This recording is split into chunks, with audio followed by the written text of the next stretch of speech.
Oh, do I feel good this week? What's up, everybody? Welcome into DTL Golf every single Tuesday. If you're watching us live at 3 p.m. Eastern Time, me and the crew. And remember, we're a crew for a reason because guys have other things going on. So you just never know who you're going to see every single week. But it's hard to believe, but we are down to 2 weeks, just 2 events remaining before we head to Augusta, a tradition unlike any other, the Masters. But before we get there, we have the Houston Open and we have the Valero Texas Open. So today, it's just me and my good buddy, world long drive champion, Fast Eddie Fernandes. But he's the only member of our crew as we bring him in right here, right now, that has picked a winner so far this year. And Eddie, not only have you picked one, but sir, you have picked 2. And so I threw the other guys out. I said, go do something else. I just want me and Eddie this week. Hello, sir. What's up, buddy? How are you? I'm good. Good to see you. I'm good. We don't need those other guys, Coach. Come on. Are you kidding me? I never get to make picks on this show. This week, I get to make picks, so I'm excited about it. So it's just me and you. If you're not a premium member, shout out to Greg, newest member. Go ahead and do that. We get tons of extra content over there as well. So, Fast Eddie, before we look forward, we must look back. Peter Malnati defied the odds, playing with a little yellow golf ball that reminds him of his son. Wins the Valspar Championship. All the big names that were there went backwards. How impressed were you with how Peter Malnati, amid all the noise, got the job done?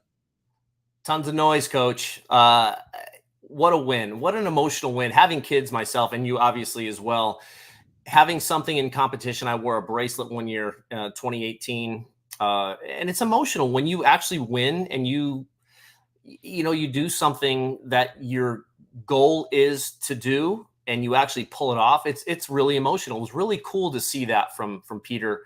Not only his second win on the PGA Tour, but juggling being a PGA Tour player director along with playing on the PGA Tour. I mean, how many guys are going up to him? Whether it be complaints, whether it be this, whether it be that. I mean, he's got a lot on his plate, and to pull off that win on Sunday was really, really cool. And I think the emotions from all that came through.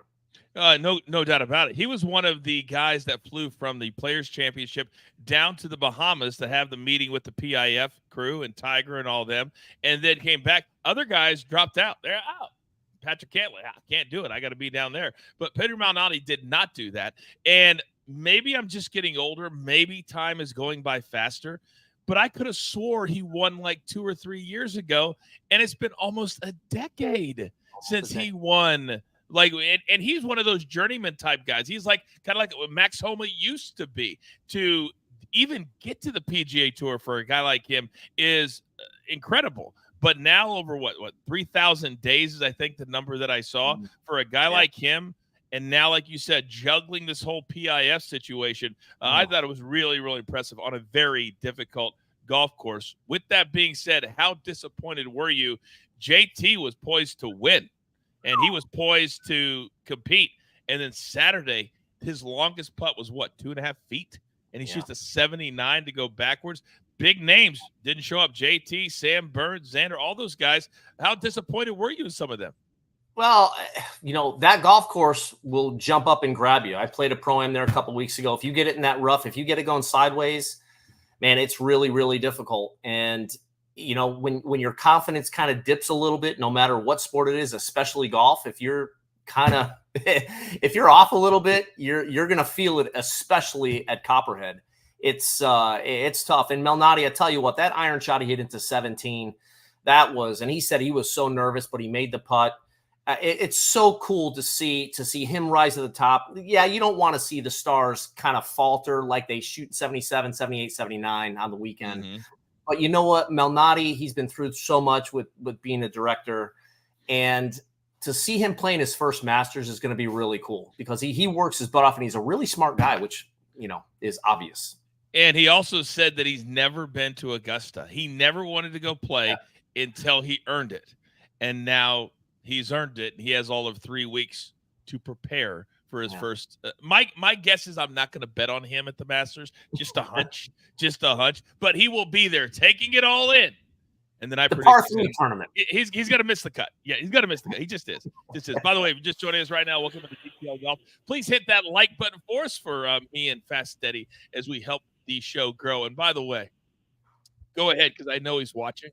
Can you write in there, boo, Steve, boo, RT? Because they thought it was more important to live up to their obligations today. One family, one business, to not be here. I want them to read into the chat exactly what you feel about them. Boo, Steve. Boo, RD. Now, with that being boo, Fast Eddie, to the sports books who have made it literally impossible to bet this week on Scotty Scheffler. Before we get to our pick, I went ahead and looked at the world number one, the same man who just won the API, the same man who just won the Players Championship. And do you know what I found, Mr. Fast Eddie? Yes. What did you find, Coach? I found potentially the lowest because Tiger Woods didn't really play in this whole golf betting. I can't even imagine if this would be around when he was there. Could you imagine? I can't. 2000, like what would the odds for Tiger would be in 2000? Nuts. For him to win? I mean, I assume it would be something like this, only worse. So here is what Scotty Scheffler's odds look like right now. You can't make this up. To win, he's plus 250. You can't even touch that. For a top 5, Eddie, all you got to do is lay down 165 to win 100. Are you kidding me right now? 5 against the best players in the world. Look at the top 10, minus 350. So to win $100, you got to bet 350. But Eddie, here's the one that I'm sinking my teeth into. He has yet to finish outside the top 20 this season. So what do you think the sports books did? Minus 700. Eddie, are you going to lay 700 to win 100 on Scotty Scheffler this week, top 20? Yeah, let me think about that, Coach. No. This has been this is Tiger Woods type stuff. This is Tiger Woods type stuff. But then you could also throw down that 1,600, Eddie, to win 100 for a top 40 finish. What is it for him to make the cut, Coach? Do we know that? There are no odds. There are minus 43,000 or something.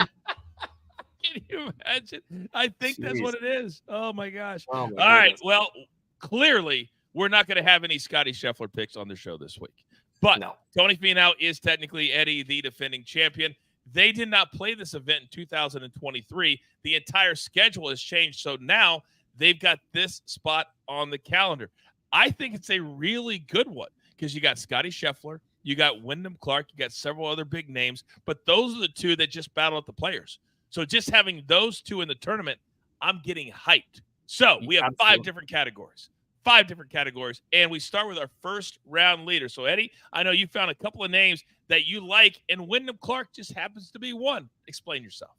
Well, Windham Clark was, I picked him as the first round leader at the Players, and he came through for me. So, you know what? I'm going to go with the hot hand. He's, obviously finished second his last 2 events to Mr. Scheffler. And, he's got a win in 2 seconds, Coach, in his last five events. He was off last week, probably for much needed rest and a little bit of recovery, I'm sure. He's going to come out guns blazing, I feel. I think his confidence is at an all-time high. Strokes gained total is ridiculous. Over 4, him and Scotty are the only 2. I mean, it's like the Scotty Scheffler and Windham Clark show this year in 2024 for the most part. So I really love Windham Clark at plus 2,800, a little bit better value than Scheffler. But and Mr. Noren, even though he's got that funky pre-shot routine, but it's his, right?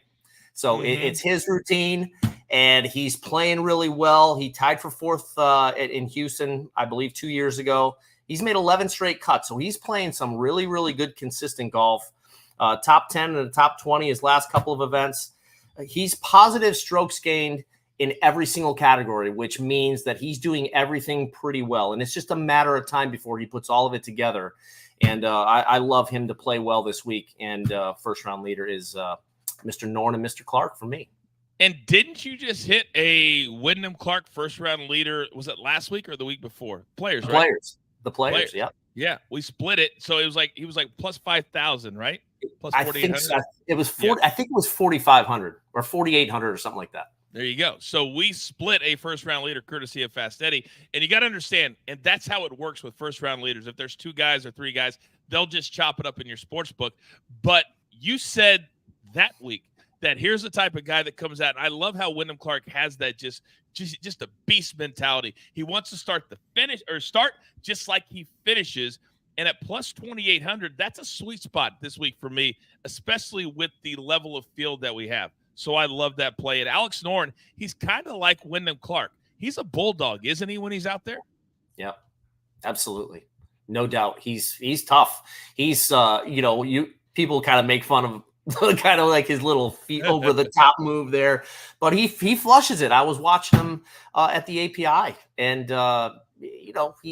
he's a really, really good, solid player that doesn't get talked about very much, but the guy's consistent, really, really consistent.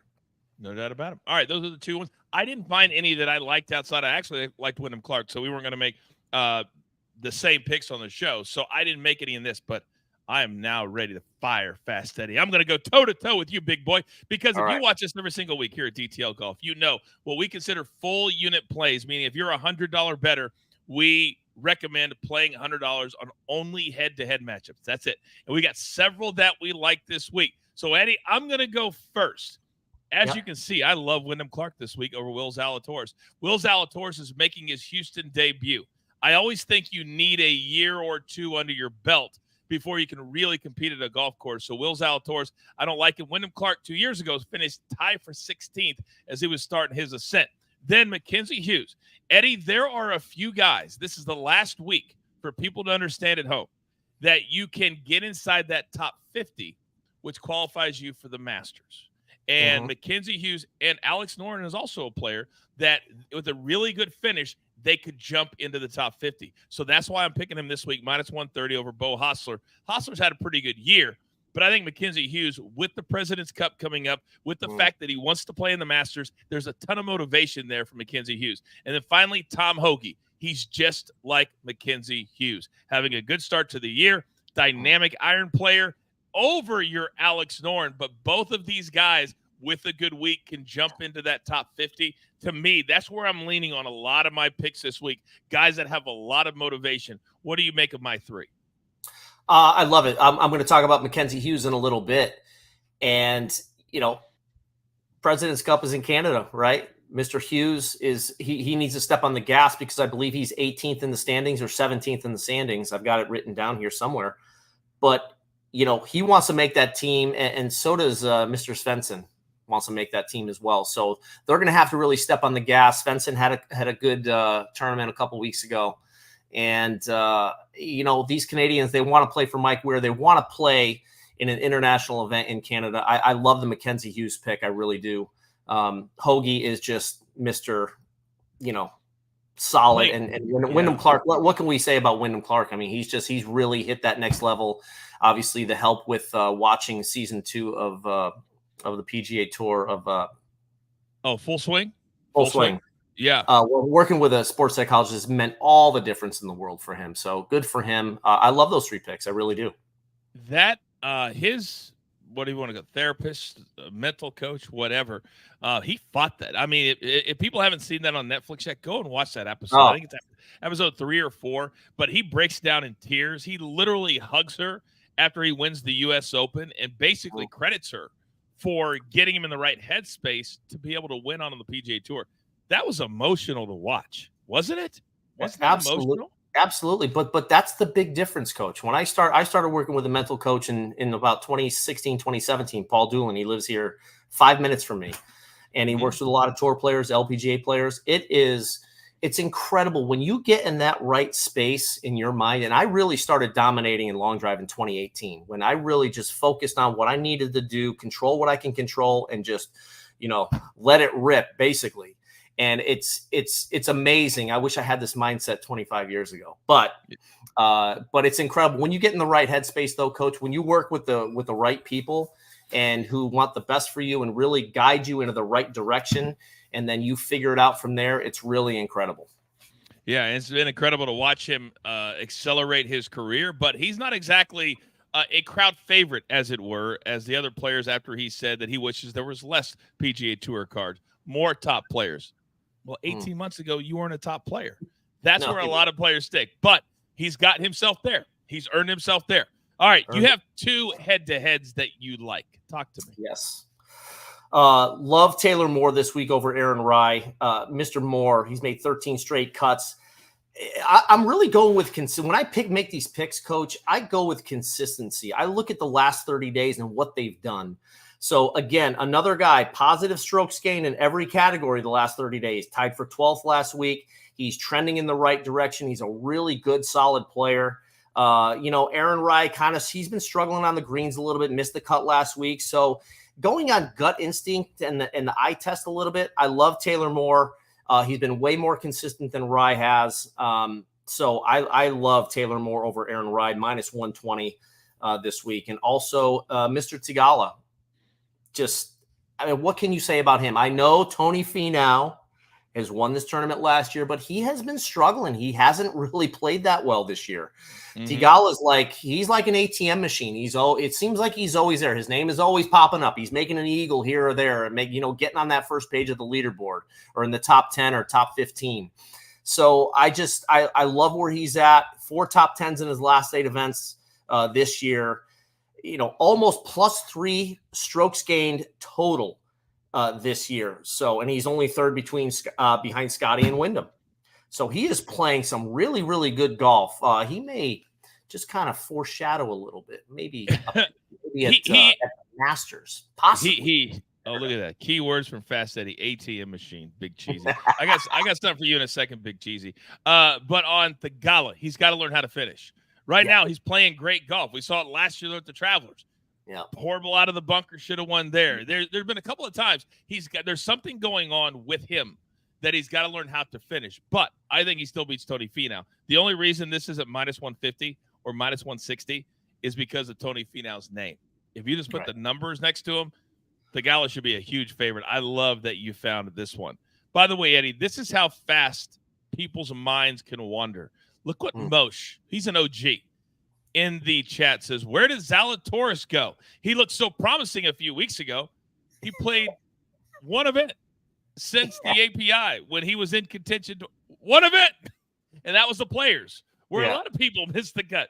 Yeah, but it does feel when you have one bad tournament and you're a big-time player like Zalatoris. Where did he go? Well, he didn't go. He had one bad week. Bad week. This Florida swing is the toughest on tour. It's tough. It's brutal. You get it going sideways a little bit, and you're off a little bit, and then you start questioning yourself and try to guide it, and then sayonara. You're gonna be trunk slamming, missing the cut. But the dreaded trunk slam, the dreaded trunk slam. By the way, top 20 parlay, Scheffler, Finau, the Gala. I've already bet it. Just curious what your thoughts are. Okay, I don't like it because I don't like Finau this week. I just don't. And to be clear, it was 2 years ago that he won this event, not last year. So it's been, they didn't even play it in 23. So if you guys are looking at the last leaderboard, that was 2 years ago. Okay. I just don't like Finau. Would you play this, Eddie? I don't like Finau this week, so I wouldn't, Coach. If you had Clark in there at plus, I like if there's one in there with Windham Clark or even Mackenzie Hughes. I think Mackenzie Hughes can play really well this week. So I like the other two names, but I wouldn't go with Finau this week. And if you're going to bet the Gala over Finau, and then you bet those two names in the top 20, that would be the ugliest sweat of all time. That would literally be the worst. Like, you have to have one guy like top 10 and the other guy top 20. It just wouldn't be good. So you got to look at other bets that you're making. By the way, I hate to talk trash because you know me, Eddie. It's just not my style. But Big Cheesy is starting to get on my nerves today. He says, besides when Coach is on the king, his golf picks are the only picks I tail. So what I will say to that, Eddie, do you know what my record was just yesterday on the Daily Show? I would have to imagine they were pretty good, Coach. No, I didn't lose. Yeah. Perfect. So clearly Big Cheesy's costing himself money because I have been on fire on the Daily Show. On fire, Big Cheesy. And if I have to bust out the video again, I will bust out the video. All right. Now, our third category here with me or Mr. Fast Eddie, we call this finishing positions. And dial it back just a little bit because a top 10 can turn into a top 20, can turn into a missed cut. Just ask Justin Thomas from a week ago. You never know when a 79 can be right around the corner. So, Eddie, you've got two plays here. And real quick on it, so players can know who we're talking about. The Canadians that would be playing for a spot on the President's Cup. Real quick, Svensson, Mackenzie Hughes, Adam Hadwin. Yep. Who am I missing? There's like 6 or 7 of them. Nick Taylor's in the top. Nick top Taylor already. I think he's 4th or 5th. Yeah, he's going to make it. He just won. Yeah. Yeah. He's if he doesn't make the, if he's not an automatic pick, he will be a captain's pick guaranteed. But for those guys in the teens, maybe low 20s, they got to get on it a little bit. They only have 5 months to go, so that's it. They've got to start golf. They got to start making some putts and golfing that little nugget. So, all right, what do we like here? Adam Svensson, love him, plus 330. I think he figured something out last week. I was able to watch him. I met him last year at the API, chatting with him a little bit, and he's got a really, really good golf swing. Hasn't played well this year, even like the end of last year, but he figured something out last week. Shot 77 on Sunday, but he is a really, really, really talented player, and he's fairly young. He sits 18th in the standings for the President's Cup. He really wants to make that team. Shot 66 the opening round last week, and he was in the top 10 going into Sunday. So if he shoots 70, he finishes in the top 10, but he, kind of blew up to a 77 that final round. I don't, know what happened, but like I said before, Copper, I played there a few times. If you get it going sideways, that rough is absolutely brutal. It will cost you tons of shots. And, like Keith Mitchell, 78, I think he shot, Svensson, 77, Justin Thomas on Saturday, 79. It'll do. But I like Adam this week, top 20 plus 330. I think he's figured something out, and I think he's going to play well this week. O'Leary 04 says exactly what we're talking about in this category. Day hurt me bad last week with a triple bogey on 18 to fall out of the top 20. That's how fast it can happen, right? Just like that. That's a bad beat, man. That was a bad beat. That's a golf bad beat, right? Oh, you're already counting your money. He's a T6 or a T7, or excuse me, a T16, T17. There's nothing worse. Yeah. There's nothing worse than that T21. Oh, gosh. Like this week, we need a top 10. What are the odds of Jason Day making a triple on the last hole to fall out of the what are the odds of that? They had to be astronomical. By the way, I know he watches this show. Please, please, please, somebody who's at his new clothing company, get some clothes that fit him. Please. Just one pair of pants. One sweater that fits him. That's all I'm asking. By the way, because Eddie, if there's one thing we know how to do, it's talk trash here at DTL Golf. So Big Cheesy has responded. He hits 2 bets and he buys Gold Bar whiskey. Coaches on a 2-0 heater. Oh, I love Big Cheesy, man. That's great. Well, all I know is Big Cheesy. This is whiskey, Eddie. This is whiskey in a Gold Bar. Probably one of the coolest things I've ever seen. But the difference between me and Big Cheesy is he talks about Gold Bar whiskey that he has to buy. They sent me this. Oh, well. There are levels, Big Cheesy, to this game. They sent me this. You have to walk into a store and pull out your wallet. Ooh. Oh, go to goldbarwhiskey.com. if you want more information on this. Dangling the old one up on Big Cheesy Coach there, right? Well, it's so easy. It's so easy with him. It's so easy with him. All right, I got 2 big plays in our finishing one. And this, normally I never do a top 40. But this one I saw Joel Damon plus 105. And I too, Eddie, watched Full Swing. I too watched the emotional back and forth between him and his caddy. And he says, I'm going to work harder. And he's had a couple of decent weeks. And I think he can get inside the top 40 this week. And then I wanted to protect myself just a little bit with Jason Day. That triple bogey scared me last week. So I went with top 20 plus 125 instead of the top 10 that you went with. But I do think that both you and I will both hit. It just scared me. Clearly, you were not scared of the top 10.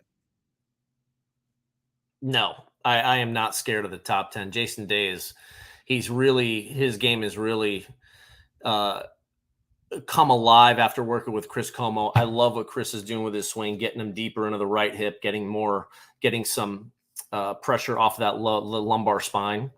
And he's starting to flush it. He hasn't struck his irons that well. His strokes gained approach has not been that great, but he won last year. He's been playing pretty well.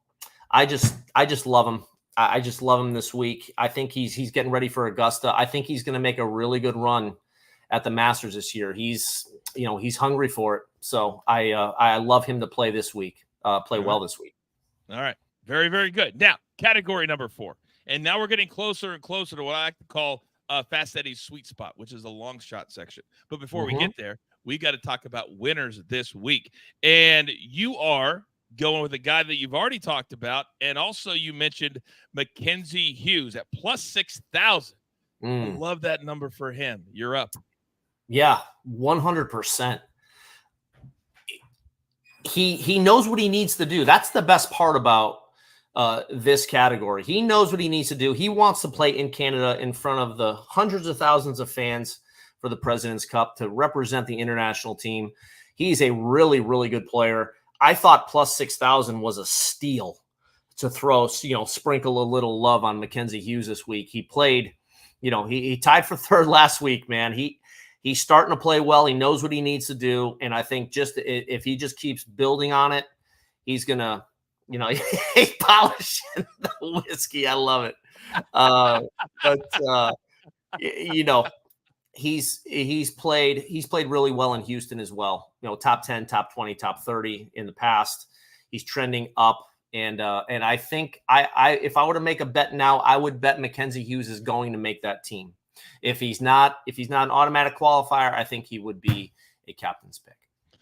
In full swing, you remember the part where Zach Johnson had to call Keegan Bradley and tell him that he was not on the Ryder Cup team, excuse me. Can you imagine making that call? And many people may not understand that the President's Cup in a lot of people's minds is not as big as the Ryder Cup. It is for the players playing in it. And it is for a Canadian player when it's in a Canadian city, probably for the only time during their careers where they'll be eligible to play. I mean, this is their Ryder Cup. This is as big as it gets. Right. And every player was. Can you imagine making that call if you're Mike Weir and you're not taking Mackenzie Hughes or Adams or whoever it is? Oh, gut-wrenching. Yeah. Gut-wrenching.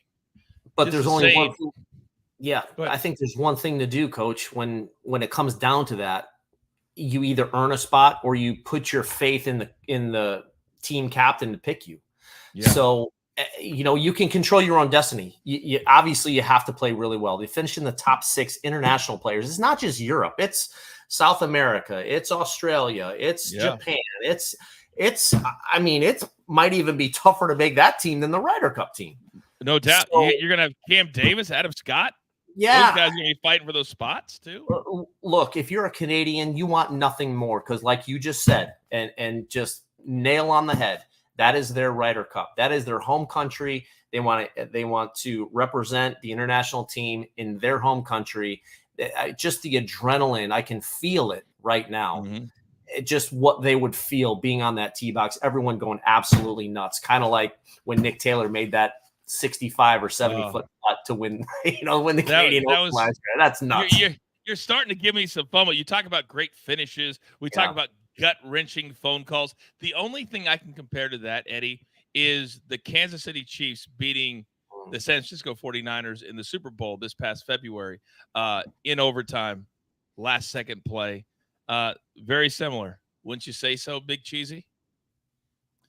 Now, I like Windham Clark this week, plus 1,200. You will never beat me. You will never beat me. Plus 1,200. I don't like the number, but damn it, it's the only one that I can bet of a guy that I think is going to win. I'm going to sprinkle a little bit on Mackenzie Hughes, but at this point, if your name is not Windham Clark, not Scotty Scheffler, I can't mess with you. I can't mess with you. So, Eddie, I'm going to get out a number that I absolutely hate. but I'm going to do it anyway. Plus one, because you did it and you cashed. You weren't scared, Scotty Scheffler. I think it was plus 120, I believe your number was. If I'm not, that was a joke, Eddie. Yeah, no, it wasn't. It was plus 650. 650. Yeah, 650. All right, we have arrived. And this is where Fast Eddie loves to call home. This is our long shot category. Mm-hmm. And I went a little bit different with mine today, but I want to start with yours because a lot of people don't even know who that first name is, but he has talent, and I think he's healthy. Let's start with Bud Cauley.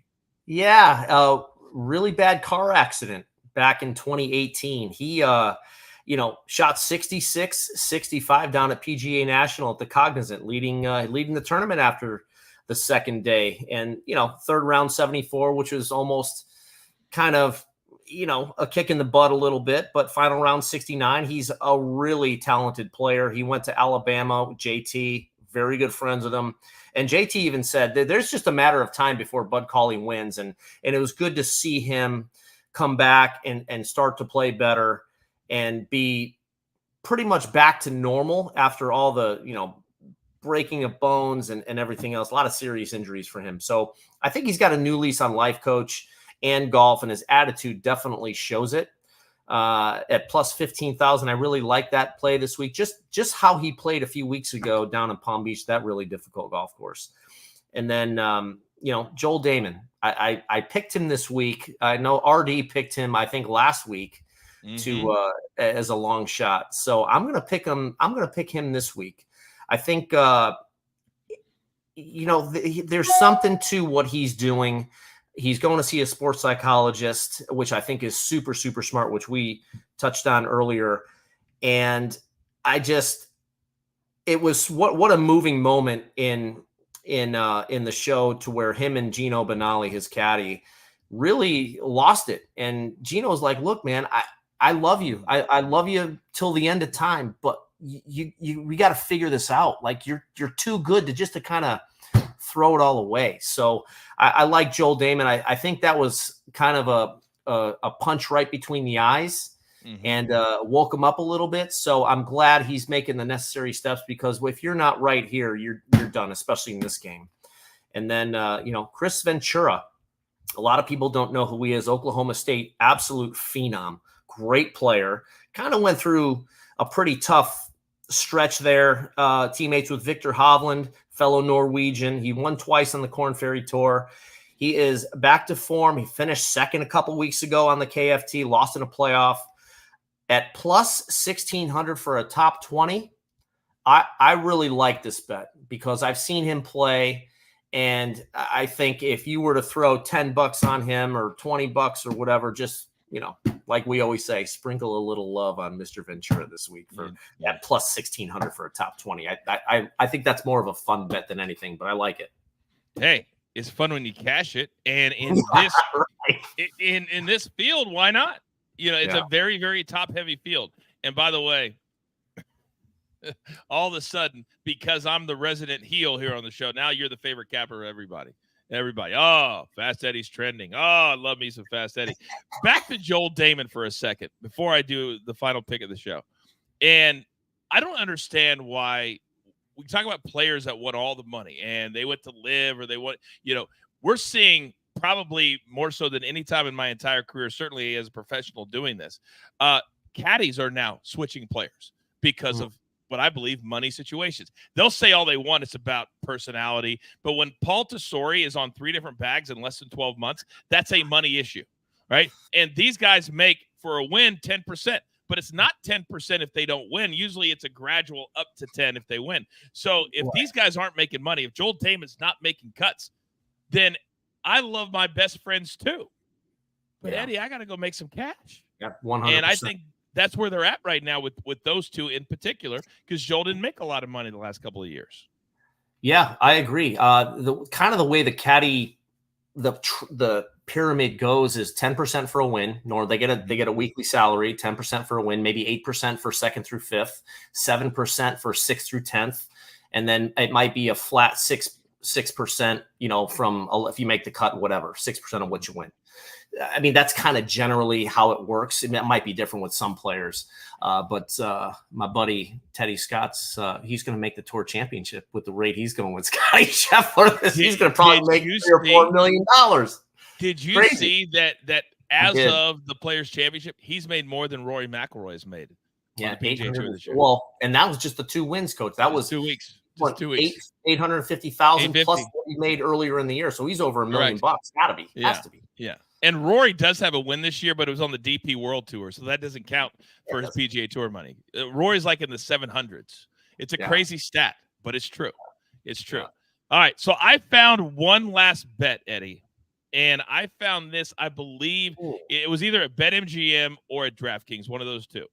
And I was like, wow, I can get plus 550 for Scotty Scheffler and Windham Clark to both finish inside the top 5. Or I could bet on Scotty Scheffler just to win at plus 250. Yeah. Didn't have to think about that one for very long. I love this play. It's the only thing I found that I can play with Scotty Scheffler in it. What are your thoughts? Yeah, I mean, why not? They finished 1-2 the last 2 events they played.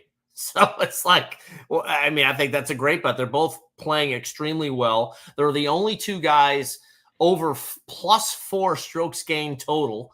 So they're head and shoulders better than everybody. If they go out and play remotely like they have been playing, I like that pick, Coach. All right, very good. I do. By the way, legitimate question from Big Cheesy, which is rare. But doesn't the caddy owe it to Joel? Would he even be a caddy? I would say, yeah, they've been best friends forever. This has been since the start of his career. But at some point, Eddie, you've got to say to yourself and your wife at home, who was all over those interviews on Netflix, his wife was sitting just off to the left there. Yeah. And she's telling you, hey, let's, and I know it's relative. Let's say, hey, we made 150,000 last year. Your best buddy over here, who's with Justin Thomas, he made 450 last year. And they're walking the same courses, and they're both with top guys. So yes, in all seriousness, does he? I think he's more than paid his dues with Joel Damon, don't you? 100%. I think from a friend standpoint, sometimes you got to tell your friends, hey, look, man, drinking too much or whatever is going on. You have to be honest, regardless if that person wants to hear it or not. It's when it's your livelihood and your livelihood is being compromised by the actions or, off the course deal, because he looked like he was drinking a little bit and maybe a little bit too much and having some fun. And I know he mentioned being a, celebrity a few times. So maybe that's in his head now that he feels like he's a celebrity. And I think he needed to come down to earth and really focus on what matters. And that's his family. And that's his new baby. And, Gino had he's like, look, man, I love you. I'll always love you like a brother. But look, we need to get your head out of your ass here, and we need to play some golf because you're really, really good. Let's figure it out. I say this about influencers all the time because we went through that stretch where influencers are making all these money and have literally zero talent. I was once at ESPN. They hired people that had nothing to do with sportscasting because they thought they were going to have a diamond in the rough. All 5 fizzled out as fast as they could hire them. And I think in this situation that you've got to look at it and say, it's time for you to get it done. Yeah. And it's time for you to take it seriously. And I thought what he said in there, and then we'll end the show, when he said, I hate being, what did he call it? What kind of famous did he call it? Not for playing good on the golf course, but for being in Netflix. He goes, it's the worst place to be. I'm famous for that, not because I'm having high finishes on, and that's got to be unbelievably frustrating. And then that kid walks up to him right after he just shot a 77. He's walking to the car and he says, I love you on Netflix. Yeah. And he's like, that was a rough moment. Yeah. But it shows what they go through. 100%. And it's not all sunshines and roses, It is not. People think it is so glamorous playing on tour. And Robert can speak of this better than anyone. Obviously, he played on tour for so many years. But it's, it's airplanes, it's hotels, it's rental cars, it's, going out to eat all the time. You may not be with your family because you have kids at home. And your wife. Look, I travel a lot, Coach, as well as you do. it's not that easy. It's not, you're sitting on a plane going over to the West Coast, going to the East Coast, going to the Pacific Northwest, whatever. And, you fly in, I do an event, a corporate event or a charity event or do a pro-am or whatever. And then it's, you're back out of there either that night or that next morning at 5:30, 6 o'clock in the morning. It's hard. And these guys have the media, they've got fans, they've got this, they've got that going on. They got sponsors, things that they have to do. It's just, it's not the most glamorous thing. And most of these guys, don't have a PJ waiting for them, or, some of them are lucky they have NetJets or whatever. They have a deal with NetJets or every one of those conversations was on a private jet. So I think Joel Damon's doing okay. That's all I'm going to say. There you go. Right. All right, one last thing. DK has a nationality prop with Scheffler plus 250, Clark plus 1,000. Is this something to look at betting? Was thinking of betting Clark. I love nationality bets. I absolutely do, because normally you only got to beat 3 or 4 other guys. I cashed one a couple weeks ago. I only had to beat 2 guys. So that is something, especially at DraftKings. If you want to look at the nationality bets, I would encourage you to do so, because sometimes you can find a really good value. And if Scheffler is plus 250, Eddie, to just be the top American, there's probably 15 or 20 Americans. That's a much better value than plus 250 to win the whole damn thing. Yeah, I almost like Clark at plus 1,000 to be the top American, better than Scheffler. Just winning three in a row is hard to do. Yeah, it's hard to do, but I mean, either one of those I would go for, and those nationality bets are pretty good. I'm going to start looking at more of those too. There you go. Which one did you cash? Which one did you cash? It was Justin Rose. It was Justin Rose. He was top English. It was top English. That was when Fleetwood had the 12 on 6 at the API. Oh, That's yeah. what it was. Yeah, he blew up. Coach, you're like this. You're making a 12. Just peeling it off. Yeah. All right, that's going to do it for us. Thanks for hanging out with us this week. We are live every single Tuesday at 3 p.m. Eastern time. If you watch us on demand, these are good all the way up until Thursday morning. Also on our morning show every single day at 10 a.m. Eastern time. We will have round-by-round bets on Thursdays, Fridays, and sometimes on the weekends as well. But in the meantime, it is time for you to go out there and enjoy the PGA Tour. 2 weeks left until my favorite event of the entire year, the Masters. So with all of that being said, there's only one thing left to do. And I believe you all know